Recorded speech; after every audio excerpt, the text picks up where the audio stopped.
এত ফুলকো ফুলকো লুচি খাওয়ার ক্রেভিং হচ্ছে কি বলবো। আর আমার মা তো টাইমের অভাবে করে উঠতে পারে না, আমার তো পড়ানো থাকে, তোমরা তো জানো, সেক্ষেত্রে আর করা হয়ে ওঠে না, আর সেরকমভাবে খাওয়াও হয় না।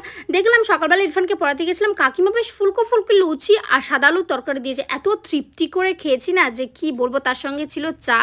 তারপরে আমার দুটো পার্সেল চলে এসেছিলো মিশো থেকে, একটা দুল এসেছিলো, একটা জুয়েলারি বক্স এসেছিলো, একটা টপ এসেছিলো। কী কী এসে সেটা তোমাদের নেক্সট ভিডিওতে আমি শেয়ার করব।